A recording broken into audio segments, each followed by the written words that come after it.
Okay then, Tom, so let's look at these setups. Okay, so like I said, setup for the most part was very, very good. Grip had a tendency to be a bit weak, but I think you can certainly square the club face up as you've proved now without having to worry about that grip position. So we'll keep that as it is to start with, okay? Other than that, lots of good things going on there in terms of your setup. Okay, now in terms of the swing, your fault or issue or fear was the ball going over there. Now, you knew it'd go there, but obviously didn't really know why or how it was going to go over there and stuff. So what you then did to try and fight or compensate that was to swing a golf club in this direction. Now, if we look at this swing at the top of the backswing, there's okay, it's pretty good, but now you get, I won't say lazy, but you sort of complete the backswing now more so with your wrist kind of hinging and lifting your arm, so your body's not really moving from kind of there to there, more of a pickup with the left arm, you can see.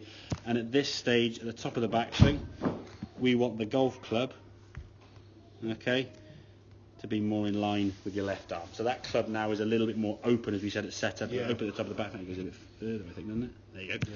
Yeah, and one more maybe. There, okay, that's the top of the back there. So there's your left arm there, and then there's the club face kind of somewhere around there. So yeah, a good amount open, it's about 35, 45 degrees, give or take. Now, because of that, you made a move to try and swing the golf club left, which would involve your hands now going out in front of you to try and hit it somewhere left to target. If I said you throw a rugby ball to your left, you just got to get your arms and go shoom, swim across the chest. It'll go that way, but you're not going to slice a rugby ball, are you? No. Now the golf club coming down, being wide open, that ball is going to spin off to the right there as we set. So if I just get that club to the top of the backswing there, and then get you to the top of the backswing in now. Again, the swing will shorten because of the flatter left wrist, not you just swing it left. So you get to there now. Okay. There's your left arm, there's your club. And look how much shorter that looks. Yeah. But you're not shortening the swing. You're going to still swing as far as you can. Yeah. Still make a full shoulder turn, still try and go back as far as you can, but just taking the change in that left wrist and making that left wrist flatter limits how far you can go. So it's not just, oh, my swing's too long, I just shorten it, because you can still do a short swing with that cupping of the left wrist here, and you'll still slice to the right. And probably an awkward, horrible strike, because you'll be so far out of timing, your brain's thinking it should be a full swing, but it's a short swing, out of the club's in, out of what I'm expecting, and it just shoots off in any direction, okay? You still want to feel like you're making, for a full shot obviously, a full turn, a full shoulder turn, and as far back as you can humanly go. Get it there. But the club now is going to be a lot stronger. Now there's still going to be this sort of movement down for this way, which is to be expected, because that's instinct, you see. That's not going to change overnight, okay? So as you come into the golf ball here now, because your club face was squarer, the ball now just hits left to target and just goes straight left. Whereas this one now, when you came down to the golf ball, you were cutting across the golf ball, hit there, and then we watch this ball now curving. He's starting to curve there now. I think I may have stopped before the camera's gone. You can sort of see that.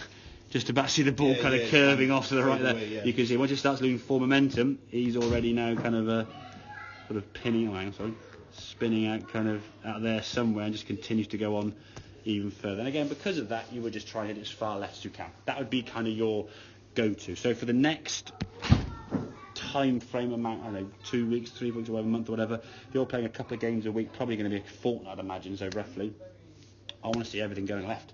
Which I know sounds a bit sort of counterintuitive, but if you just see a different side of the golf course, the same way that this movement from the top of the backswing here, this movement here now, evolved over time, because your golf ball was going like this. Once your golf ball starts then going this way, you'll go, well, hang on, I don't need to make this move anymore now, because this move just got created when you went on a drive range when you first started playing golf.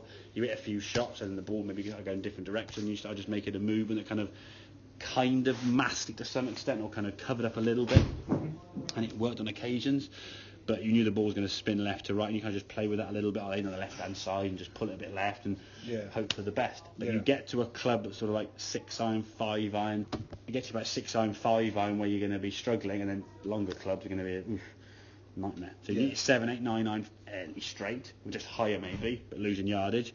The longer irons you're going to really struggle, as I said. So if we can get that left wrist flatter, whether it feels left wrist flat at the top or right palm to the sky, doesn't matter. Whatever you feel is to get that golf club in a position at the top here, more in that position. Okay, that's what we're trying to create more of, rather than kind of the left wrist bending and cupping this way. But I think a lot of that, you just created the backswing by allowing your wrist to do this. Maybe thinking, it must get the club to horizontal, which is that sort of mythical position we've got to try and get the club to. Well, guys like yourself who've got big upper body, shoulders and chest and stuff, you haven't got the flexibility across it. Unless you can get your left arm across your chest without moving your shoulders, you're never going to get horizontal without cheating. I mean, if your arm will probably about 45 degrees to the size of your chest and sort of pecs and shoulders there. So that's all you can go to. That's as far as you get to. That's where you can get it across it. I got lots of smaller shoulders and chests as you anyway. So, and a bit more range of motion there from playing golf for 35 years quite regularly. Yeah, exactly. Okay, so that range of motion's there. But you're not going to be a short hitter. I mean, you said when you hit a couple of those shots there, the first couple, 120, 110, but my wedge is like 150. Yeah. Because you're hitting a more impactful shot rather than sort of lancing blow across the golf ball, yeah? That kind of makes sense then, yeah? Yeah, it does. Excellent, good stuff, mate, well done.